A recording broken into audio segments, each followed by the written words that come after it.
I think people get way more triggered and offended by things that have either are true and are inconvenient, or at least have a kernel of truth to them. If you just straight up lie to people, they don't care. If you say something that's true, but it's inconvenient or it's unpleasant or you don't want it to be, or you're the exception to the general rule, or that's the stuff that really bothers people. I've noticed that. Completely, yeah. If I was walking around just lying, I wouldn't have got canceled. No, you wouldn't be considered a threat. So exactly. So I'm a threat because I'm saying things that people know are innately, at least to a degree, true. Yeah. To some degree. And you're right. I don't expect everyone to agree with everything I say. Of course, I'm not.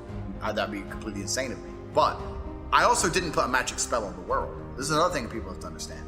At one point, I was the most Googled man on the planet. You don't get there by putting a magic spell in the world or by lying. You get there because you're speaking to people who feel disaffected and speaking to people who feel like they don't have a voice. And there's a large contingent of men out there in the world today who do not want to wear makeup.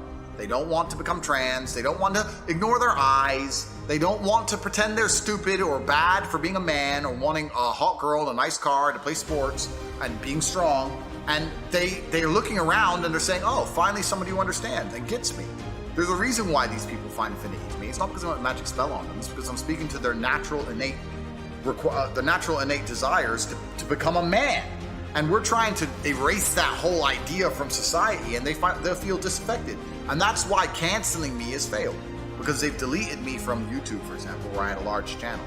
And the algorithm has tried to replace it with somebody else, but the people they're trying to replace it with aren't telling the truth to these people. They don't feel affinity. You can't just delete me and then put Jeffree Star in there saying put lipstick on and think the guys are gonna be like, well, okay. No, that's not what they want to do, right? So as hard as the Matrix is trying, as hard as the media machine, the propaganda machine is trying to subvert and destroy the minds of the youth, obviously they have success amongst a small percentage of the population. The innate tendencies, the innate tendencies of man and the innate tendencies put inside of us by God are remaining, right? And it's a miracle that people don't understand. That's the reason I'm as popular as I am, because I'm speaking to the innate tendencies of young men, saying, look, this is how you become strong, successful, and important. That's it. Yeah. And even if they do that, the ideas are still out there. The ideas, the thread that allowed you to gain so many millions of followers and so much interest over such a short period of time, they need to understand that, yeah, you can target this one individual, but the ideas and what's in people's heads, you ultimately can't control that. You can cut out people's tongues, but the ideas are still there. So address and confront the ideas. Let people talk, let people debate, see where the truth is. Sometimes it needs to be moderated a little bit. Okay, oh, maybe you went too far on that one, and it can be walked back a little bit. Oh, you know what? There's that perspective that was forgotten. Let's bring it in.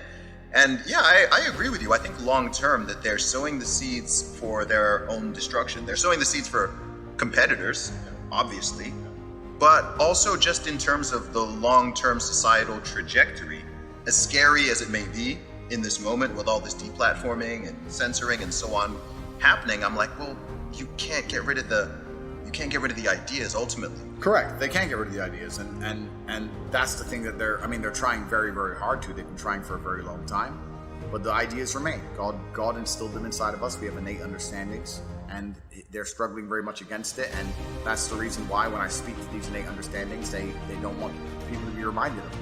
They literally, I can't imagine being a man and believing or acting the way they want me to act or the things they want me to believe. I'm trying to imagine being myself, but believing the things they want me to believe and acting the way they want me to act. I don't know how I'd function in society. I think that life is very, very hard for a man. It's certainly very, very hard for me. I can't imagine having no mental resilience. I can't imagine being that fragile. I can't imagine being that offendable. I can't imagine believing there are systems which are going to oppress me and prevent me from ever becoming everything I want to be. I can't imagine being that way. If I were to try and absorb all those mentalities and then live a normal life, I don't think I could do it. There's a reason why these people end up on ADHD, anxiety, depression, and I get it, because it's just suicide. It's literally mental suicide. It's suicide. What do you think is the hardest challenge for the average man? That's a good question. It's a really good question. I think that a lot of people don't understand that it's all of the challenges and struggles that's going to make them, it's either going to make or break them. I don't read studies very often. I was sent a study about stress from somebody. It's probably the best study I ever read. And it's talked about the placebo effect of stress. And it said that they took some of the most stressed people in the world, CEOs, etc. And the ones who believed that stress was really bad for them were dying earlier because of the cortisol inside of their blood. And they said stress was really bad for them, they were having heart attacks. But the ones who believed that stress was good for them and it made them perform, I perform under pressure, stress is good for me, they were living longer. So the same drug inside of their blood, how they framed it inside of their mind had different effects on their body. So from that point onwards, even though I already thought this way, I knew I was the right way. I knew it was the right way to think innately because I've done pretty good in life that way. But this confirmed it. Every time I feel stressed or under pressure, I get excited. I hate to not be stressed. I wake up and I'm like, everything's fucked. Good. Yes. Like that's just how I am, right?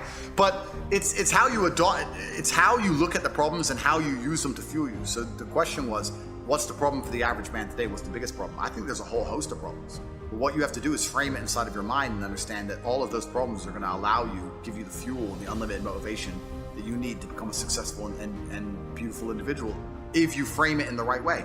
If you take a man and give him a life shielded from problems and he never has any to face, I guarantee you he's terrible at being a man. The best men in the world have gone through shit. That's why women love scars. They didn't kill you. That's the whole point of it, right? So the best thing you can do as a man is look and go, okay, this is hard, this is hard, this is hard, this is hard. I feel negative because these are all so difficult. I'm struggling with X, Y, Z. Let me internalize all of that and turn it into a superpower.